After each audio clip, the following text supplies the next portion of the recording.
तो हेलो बच्चों, मैं दीपेंद्र सिंह आप सभी का एक बार फिर से आपके अपने यूट्यूब चैनल राधे स्टडी में स्वागत करता हूं। क्लास 12th के बच्चों ने पढ़ा था। इसके पिछले लेक्चर में संधारित्र चैप्टर चल रहा था, आपका चैप्टर 4। उसमें आप लोगों ने पढ़ा था कि जब दो गोली चालकों को आपस में जोड़ दिया जाता है तो उसका उभयनिष्ठ विभव कितना होता है। आवेशों के पुनर्वितरण में आवेश कितना पुनर्वितरित, आवेश की मात्रा आपने पढ़ी थी। और इसके बाद आपने पढ़ा था कि ऊर्जा में जो कमी आती है वो कितनी आती है।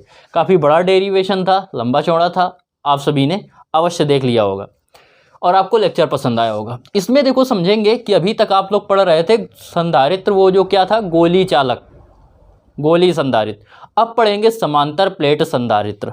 मतलब आपने पढ़ा था गोली चालक संधारित्र, गोले का, लेकिन अब क्या पढ़ेंगे, अब पढ़ेंगे आप लोग समांतर प्लेट संधारित्र के बारे में। किसके बारे में? समांतर प्लेट संधारित्र के बारे में।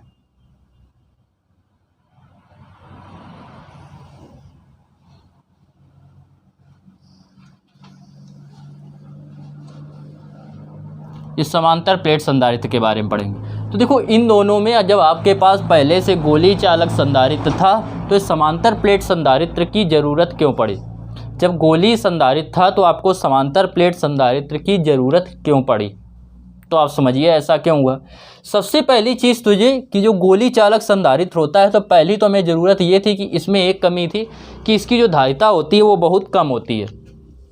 गोली चालक, गोलीय संधारित्र की धारिता बहुत कम होती है, धारिता बहुत अल्प होती है या कम होती है। अर्थात यदि इसकी त्रिज्या कितनी दी गई है, 9 × 10⁻9 है, इतने मीटर। आप समझ सकते हो 9 × 10⁻9 मीटर कितना होता है। तब इसकी जो धारिता C बराबर आएगी वो कितनी आएगी? 1 फैराड आएगी। इतनी कम होती है क्योंकि गोली चालक का पढ़ा था फार्मूला, C बराबर धारिता का 4πε0A और 4πε0 बराबर होता है 1/10⁻9 और A आपको दे रहा है 9 × 10⁻9।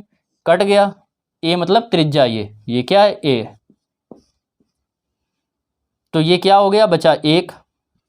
अब इतनी बड़ा गोला लिया जाए, मतलब एक धारिता के लिए, 1 फैराड धारिता के लिए कितना बड़ा गोला लिया जाए जिसकी धारिता क्या हो, जिसकी त्रिज्या क्या हो, 9 × 10⁻9 मीटर हो। अब समझ सकते हो कितना बड़ा गोला होगा। इसको तो समानता इधर से उधर ले जाना भी नहीं संभव है। तो पहली तो ज़रूरत इसलिए पड़ी कि इसमें क्या होता है, इसकी धारिता बहुत कम होती है। सेकेंड चीज़, इसमें जो होती है वो जो ऊर्जा होती है वो एकत्रित नहीं होती है, बिखरी हुई होती है। नंबर 2, गोली चालक या गोली संधारित्र की ऊर्जा बिखरी हुई होती है। गोली चालक संधारित्र की ऊर्जा एकत्रित ना होकर बिखरी हुई होती है। क्लियर? ये क्या होती है? बिखरी हुई होती है। अब देखो ध्यान से समझो, बिखरी हुई कैसे पता चला कि ये बिखरी हुई है? क्योंकि इससे जो वैद्युत बल रेखाएं हैं वो क्या थी, वो कहाँ से आती हुई प्रतीत होती हैं? अनंत से। इनका कोई क्या होता है, स्थिर पॉइंट नहीं होता है। क्लियर? इनका कोई स्थिर पॉइंट नहीं होता है। जबकि समांतर प्लेट संधारित्र में क्या किया जाता है, एक प्लेट को धनावेशित लेते हैं, एक प्लेट को ऋणावेशित लेते हैं। अब आपको पता है वैद्युत बल रेखाएं धन से चल के कहाँ जाएंगी? ऋण में। धन से चल के कहाँ जाएंगी? ऋण में। तो ये प्लस से कहाँ पे जाएंगी? माइनस में। पॉजिटिव से निगेटिव। और इनके बीच की दूरी भी क्या होती है? अल्प होती है। ये है D और ये क्या होगी? D का मान जो होगा बहुत कम होता है। तो D का मान जब, तो इनमें क्या हुआ कि ये बहुत कम दूरी चलती हैं प्लस से माइनस में, तो ये क्या हो गई? एकत्रित होती हैं, एक जगह बंधी हुई होती हैं, मतलब एकत्रित। जैसे आप किसी के पास, एक व्यक्ति के पास गए, एक स्टूडेंट आपका दोस्त है, उसके पास नोट्स बने हुए हैं, नोट्स हैं, जैसे इसके पास ऊर्जा है। अब वो नोट्स जब उसके घर में गए, वो 1 घंटे लगाता है ढूंढने में कि ढूंढ के बताएं ये कहाँ पे रखा है, ये कहाँ पे है, देखना पड़ेगा दुनिया का, फिर इस रूम में जा रहा है, उस रूम में जा रहा है, मतलब उसके एक जगह नहीं रखे हुए हैं। और एक के पास ऐसे क्या है, एक दोस्त ऐसा है कि जो हमेशा एक जगह सुरक्षित रखता है, जितनी ज़रूरत पड़ी उतना आपने ले लिया, जिस नोट्स की ज़रूरत गई आप गए घर, तुरंत उसने निकाल के दे दिया। तो आप किसको पसंद करेंगे ज़्यादा, इसको कि इसको? इसको पसंद करेंगे, क्योंकि इसके पास क्या है, ऊर्जा एकत्रित है, एक जगह स्टोर है। क्लियर? तो ये आपने समझा।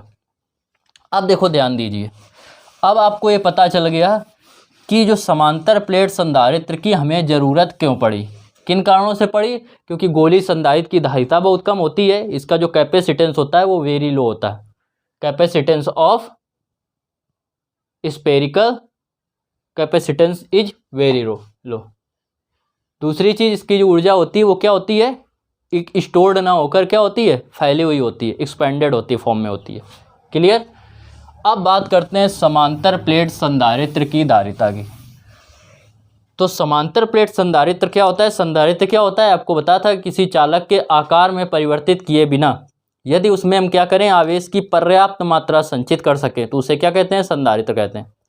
आपको स्टार्टिंग में ही बताया था कि आवेश को या ऊर्जा को संचित करना या एकत्रित करना, ये क्या कहलाता है, संधारित्र की धारिता कहलाती है। ठीक है, धारिता का मतलब क्या है, संधारित्र क्या है, ऊर्जा को स्टोर करना, और धारिता क्या है कि वो जितनी ऊर्जा स्टोर कर सकता है, मतलब उसका वो गुण है कि कितनी क्वालिटी उसके अंदर कितना स्टोर कर सकता है ऊर्जा को, उसको क्या बोलते हैं, धारिता बोलते हैं। क्लियर? ये संधारित्र के बारे में आपको पता है। अब बात करते हैं समांतर प्लेट संधारित्र की धारिता। तो देखो, धारिता को निर्धारित पर निर्भर करने वाले कारक की धारिता किन किन कारकों पर निर्भर करती है, धारिता को प्रभावित करने वाले कारक, हेडिंग डालेंगे, धारिता को प्रभावित करने वाले कारक।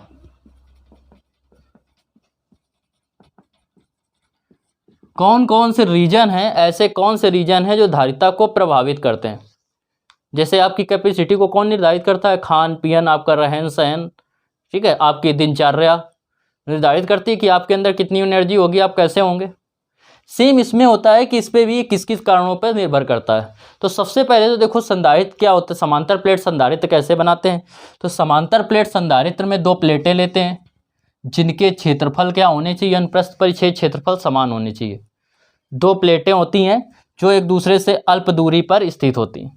समांतर प्लेट संधारित्र कैसे बनाते हैं, समांतर प्लेट संधारित्र बनाने में 2 आवेशित प्लेटों को क्या करते हैं, जिनका क्षेत्रफल अनुप्रस्थ परिच्छेद क्षेत्रफल समान हो, बहुत कम दूरी पर एक दूसरे से स्थित होती हैं। एक प्लेट धनावेशित होती है, एक प्लेट ऋणावेशित होती है।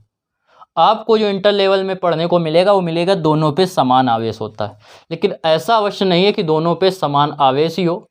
ठीक है, कभी कभी आपको जब आईआईटी लेवल में पढ़ेंगे तो आपको कभी कभी ऐसी प्लेटें मिल जाएंगी जिन पर आवेश क्या होगा, समान नहीं होगा। अब बात ये आती है, आप प्रश्न पूछ सकते हैं कि इनको आवेश समान आवेश, इन पर आवेश कैसे डाला गया।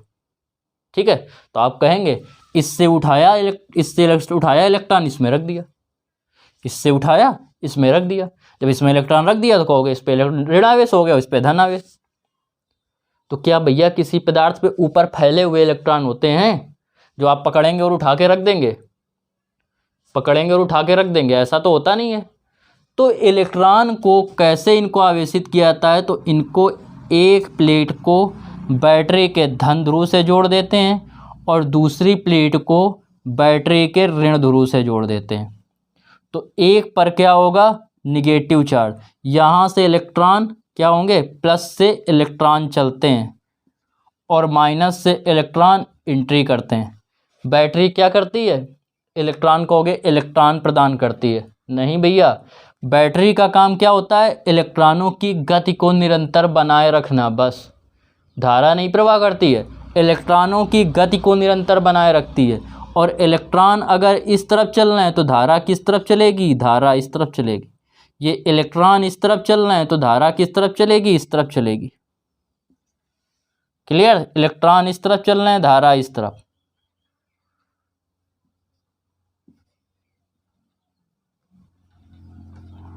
इस प्रकार बैटरी को आवेशित किया जाता है। तो समांतर प्लेट संधारित्र क्या होती है, इसमें दो पहले बता देते हैं। समांतर प्लेट संधारित्र, वैसे ये आपके बोर्ड के हिसाब से इम्पोर्टेंट नहीं है, लेकिन कॉन्सेप्ट समझ जाएंगे तो आपको आगे काफ़ी प्रॉब्लम अच्छी सुविधा मिलेगी। अभी प्रभावित करने वाले कारक जो आएंगे वो इसी से रिलेटेड है। इलेक्ट्रॉन इस तरफ मूव कर रहे हैं, क्लियर।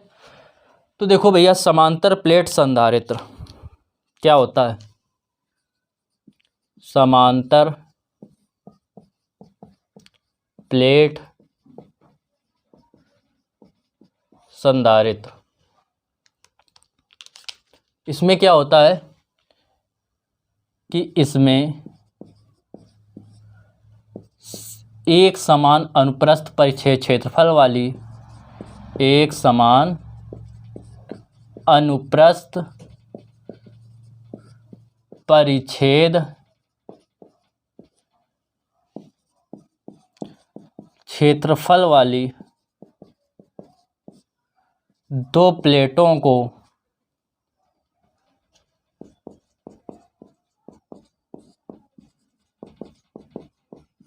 एक दूसरे से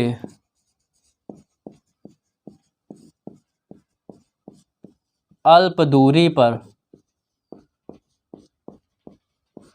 रख दिया जाता है। एक दूसरे से अल्प दूरी पर रख दिया जाता है, क्लियर। एक दूसरे से इनको क्या किया गया, अल्प दूरी पर रख दिया जाता है, तथा इन प्लेटों पर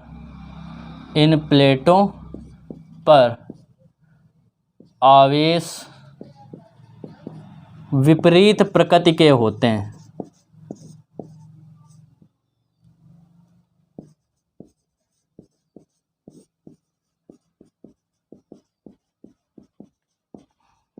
इन पर आवेश कैसे होते हैं, विपरीत प्रकृति के होते हैं आवेश।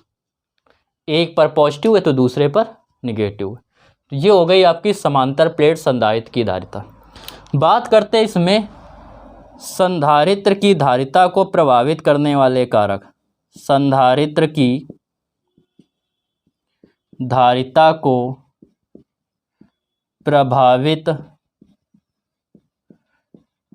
करने वाले कारक, मतलब ऐसे कौन से रीजन हैं जिन पर संधारित्र की धारिता निर्भर करती है। आप कहेंगे कि भैया आपने C बराबर Q/V बताया था, तो ये आवेश पर निर्भर करती है और विभव पर निर्भर करती है, जो कि बिल्कुल ही गलत है। आप कहेंगे किस पे निर्भर कर रही है, आवेश पे और विभव पे। ये क्या है, पूर्णतया गलत है। ना तो ये आवेश पे निर्भर कर रही है और ना ही किस पे निर्भर कर रही है, V पे। ये तो पहले ही निश्चित हो गया है जब इसको बनाया गया है कि यह कितना आवेश स्टोर कर सकता है, और आवेश पे ही विभव निर्भर करता है। V क्या होता है, V बराबर होता है 1/4πε0 Q/R। तो आवेश कितना स्टोर होगा वो तो विभवांतर की एक सीमा होगी, उतनी उसी विभवांतर तक आवेश को स्टोर किया जाएगा। समझ रहे हैं। तो ये तो आपको डिसाइड हो गया है कि धारिता तो पहले से ही डिसाइड हो गई है, जब ये बनाया गया है तभी ये डिसाइड हो गया था कि अधिक से अधिक ये कितना आवेश स्टोर कर सकता है, कितनी ऊर्जा ये संचित कर सकता है, अर्थात इसकी धारिता कितनी होगी। तभी कहते हैं धारिता एक नियतांक है। तो ये जब बना था तभी इसका नियत हो गया कि ये कितना होगा। तो अब बात आती है कि अब निर्भर किस पे करती है, ये तो बताइए। तो अब ये समझेंगे कि इसकी धारिता निर्भर किस पर करती है। तो देखो भैया, इसका जो डेरिवेशन बता रहे हैं आपके एग्जाम में बिल्कुल नहीं पूछा जाएगा। प्रभावित करने वाले केवल कारक पूछे जाएंगे, किन किन कारकों पर निर्भर करती है। तो उसको समझने से पहले के लिए एक डेरिवेशन समझिए। वैद्युत क्षेत्र की तीव्रता में आपको बताया था कि प्लस के कारण जो वैद्युत क्षेत्र की तीव्रता होती है उसकी दिशा होती है किस तरफ, ऋण आवेश की, प्लस से दूर की ओर। और इसके कारण जो दिशा होगी किसके कारण, माइनस के कारण, तो वो किस तरफ होगी, वो माइनस आवेश की ओर होती है। ये दोनों की डायरेक्शन सेम, दोनों क्या होंगे, जुड़ेंगे। और आपने पढ़ा है कि गॉस की प्रमेय वाले चैप्टर में कि समांतर प्लेट संधारित्र की जो धारिता होती है E बराबर वो क्या होता है, छोटा सिग्मा अपॉन बराबर होता है छोटा सिग्मा अपॉन एप्सिलॉन नॉट, कि 2 एप्सिलॉन नॉट, 2 एप्सिलॉन नॉट पढ़ा है। इसी प्रकार E2 होगा छोटा sigma upon 2 epsilon not. Clear. दोनों की डायरेक्शन सेम है तो इनके बीच जो परिणामी चुंबकीय वैद्युत क्षेत्र की तीव्रता होगी E बराबर तो होगा E1 प्लस E2, और E बराबर है छोटा सिग्मा अपॉन 2 एप्सिलॉन नॉट, और E2 भी है छोटा सिग्मा अपॉन 2 एप्सिलॉन नॉट। दोनों को वेट करेंगे 2 छोटा सिग्मा अपॉन 2 एप्सिलॉन नॉट, 2 से 2 कट गया, आ गया छोटा सिग्मा अपॉन एप्सिलॉन नॉट, ये हो गया E का मान। और छोटा सिग्मा बराबर होता है कितने के, Q अपॉन A के, तो E बराबर हो जाएगा Q अपॉन A, और ये है एप्सिलॉन नॉट। दूसरी चीज़ याद रखना, यदि इसके बीच मीडियम है, कोई माध्यम है, तो ये E बराबर होता है यही E बराबर, या ऐसे ही बना रहने दो अभी, इतने न्यूटन प्रति कूलम या वोल्ट प्रति मीटर। अब इनके बीच निकालेंगे विभवांतर, दोनों प्लेटों के बीच विभवांतर।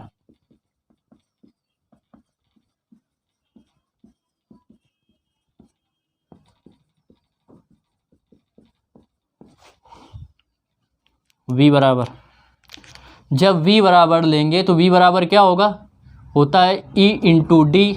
ठीक है, पढ़ा था विभव प्रवणता में कि E बराबर होता है minus delta V upon delta T या डेल्टा X। डेल्टा X क्या है, दूरी, माइनस क्या बताता है, दूरी के बढ़ने पर विभव क्या हो रहा है, घट रहा है। पढ़ाया था कि नहीं विभव प्रवणता में, वैद्युत विभव वाले चैप्टर में। क्या करेंगे, ED आ गया, V बराबर ED, तो V बराबर E की वैल्यू रखेंगे कितनी है, Q upon A epsilon not, Q upon A epsilon not into D. Clear. अब निकालेंगे, अतः C बराबर पड़ा है Q अपॉन V, C बराबर Q अपॉन V की जगह रखेंगे QD upon A epsilon not, Q से Q कट गया, C बराबर हो गया A epsilon not upon D के।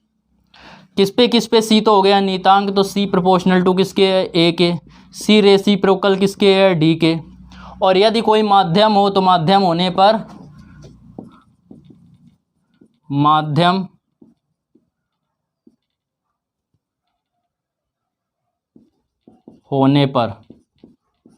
C बराबर होगा K A epsilon not upon D। तो C प्रोपोर्शनल टू किसके, K के, C प्रोपोर्शनल टू किसके, A के, C प्रोपोर्शनल रेसिप्रोकल किसके, 1 अपॉन D के, अनुक्रमानुपाती किसके, परावैद्युतांक के,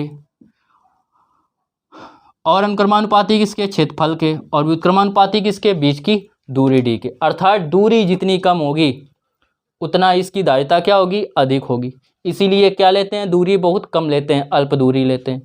परावैद्युतांक जितना अधिक होगा, अगर बीच में कोई माध्यम है तो धारिता बढ़ेगी, परावैद्युत माध्यम होने पर धारिता बढ़ जाती है। क्षेत्रफल अधिक होने पर, यदि प्लेटों का क्षेत्रफल अधिक है तो क्या होगी, धारिता बढ़ेगी। क्लियर। इन 3 कारकों पर निर्भर करती है। तो पहले आप इसको नोट कर लें, फिर प्रभावित करने वाले कारकों को लिखाइए। आप लिख लीजिए नंबर 1 कि संधारित्र की धारिता जो होती है वो क्या होती है, प्लेटों के बीच रखे माध्यम के परावैद्युतांक K के अनुक्रमानुपाती होती है। ये नोट करेंगे। फिर उसमें पॉइंट में ये नोट कर लेना, फर्स्ट पॉइंट में जो नीचे दिया गया है उसके बाद ये नोट करेंगे, स्क्रीन में आपको दिख रहा है। सेकंड आप नोट करने के बाद ये वाला नोट करना, और थर्ड वाला नोट करने के बाद ये नोट करना। ये हो गए परावैद्युत धारिता को या धारिता को प्रभावित करने वाले कारक, परावैद्युत नहीं, धारिता को संधारित्र की धारिता को प्रभावित करने वाले कारक। इससे आपको सिद्ध हुआ कि संधारित्र की धारिता किस पे निर्भर करती है, ना तो आवेश पे निर्भर करती है, ना विभवांतर पे निर्भर करती है। निर्भर किस पर करती है, प्लेटों के बीच के माध्यम पर निर्भर करती है, प्लेटों के क्षेत्रफल पर निर्भर करती है, और प्लेटों के बीच की दूरी पर निर्भर करती है। नोट कर लीजिए।